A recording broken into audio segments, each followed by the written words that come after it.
ladies and gentlemen, Bungle.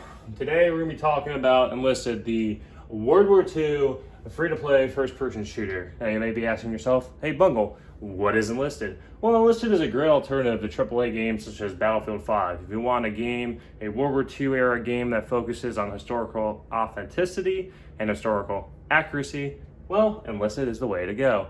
Now, without further ado, let's begin. Now, requested a lot of my comments is about, hey Bungle, how do you play all these engineer class, these videos and everything, getting all these kills and everything, using your gun emplacements and stuff, like kind of how do you understand, how do you read the map and everything to kind of set that up and everything, right?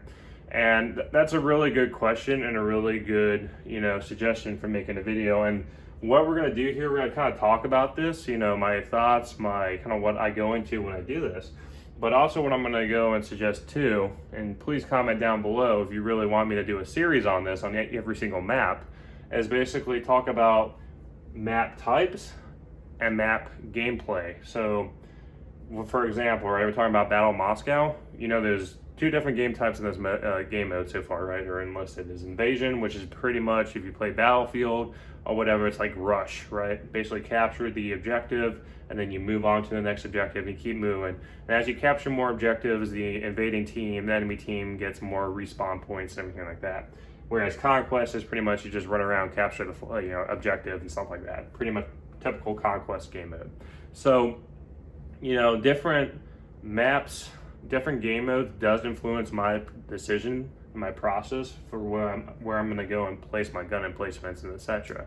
Because you got to keep in mind, if you play Conquest, the map size is going to be way smaller than it would be if you play Invasion. So if you want me to do a series on every single map or whatever in each of the campaigns or whatever, kind of what my thought process is on that, comment down below and we're kind of go and talk about every single map. The problem is right now is that Enlisted doesn't have the opportunity for yourself just to go into, let's say, go into a single player match or whatever, a custom lobby, and go use one of the maps and try to figure out, hey, this is where I would go, this is blah, blah, blah, which is unfortunate, right? But I kind of have an idea what I'm going to do, but I just want to make sure that we as a community or whatever, we're interested in checking it out. Because if we are, then I'll go put my time aside and I'll work on that. I'll start working on it.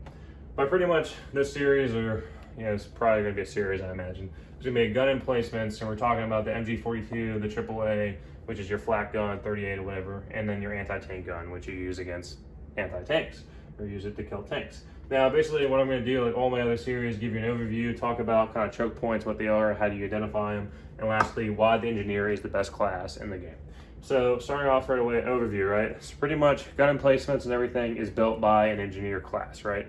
Usually you want to have a level 2. Level 2 can be bought now. I've done so many videos talking about the premium engineer squad, so just look through my playlist if you want. I'll put some down below in the description if you want to check them out as well. But pretty much a level 2 engineer class, you got a lot of stuff in your kit, your toolkit. You can build MG42s, pretty much a machine gun nest, which you can use to take out opponents. If you build them in certain areas, which we'll talk about, choke points, you'll start racking up kills really easily. Talking about AAA guns, pretty much you set them up, especially at, like I said, at choke points, you start racking up kills. You can use it to take out aircraft as well, but the turret traverse is so darn slow that by the time the aircraft is coming down, unless the aircraft is like right coming at you, like it's not really that useful. Anti-tank is situational based. Typically you want to build it where the turret ring or the turret traverse for the anti-tank gun is in view of the tank, because typically what happens sometimes is when you're building it is that the enemy tank that you're trying to kill drives way off out of the way, and you're just sitting there with an anti-tank gun you're not going to be able to use. So you got to keep that in mind as well. All right, so choke points. Basically a choke point is going to be a point on the map where a lot of the combat or fighting is going to happen. Usually, like I was saying, Conquest game modes, A, B, C, or whatever, choke points are going to be it's usually Bravo or usually some objective where there's going to be a lot of fighting going on. And it's always the same every single match you play, regardless of who's on your team. That's always going to be the area where all the fighting is going to be done.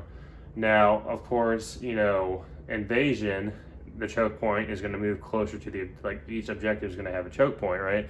Because as you're capturing the objective and the enemy's getting pushed back, the choke point's going to keep moving. And basically, Invasion is pretty simple for choke points. It's usually where the objective's at. And there'll be good areas, and like I said, when I do my map video, if you all want that, then I'll basically talk about, hey, this is where I would go to set up. But basically, identifying your choke points is where is going to be the highest concentration of the enemy, where the enemy is going to be coming from, where they're coming from. And usually, like, if you set up or you're kind of moving in, like say we're doing invasion, we're moving to an objective. If you see a lot of enemy coming from one direction, or most of them coming from one direction, usually if you got good cover and concealment, you can set up your barricades or set up your MG nest or your AA gun, and you start going to town on them. So there's that as well. Lastly, the engineer class is the best class in the game. If you're playing any squad, custom squads, you're building your squads, you should always have an engineer in it. One, engineers give resupply capabilities for your squad, but they also can build these fortifications or these gun emplacements as well, which just adds more tools to your toolkit for that class to do even better in combat. So that's pretty much it. Like I said, this is kind of like a pilot video, getting the attention out there. Like if y'all really want me to go in the series, because the best way to explain it, honestly, is for me to pull up the map and literally do an overlay of, hey, this is where you would go, this is where you set up, and this is why. So that's my recommendations right now, just because for whatever reason, Enlisted doesn't have like private lobbies yet. So, but other than that, if y'all are interested in that series, let me know. This is kind of a pilot video to get the attention out there if y'all want it, and I'll definitely look into it. Other than that, I hope you all have a great day. Thanks for stopping by. We're almost at 200 subs, so if you're a new viewer, I hope today is the day that I earn your subscription. Other than that, I hope you all have a great day, and take care.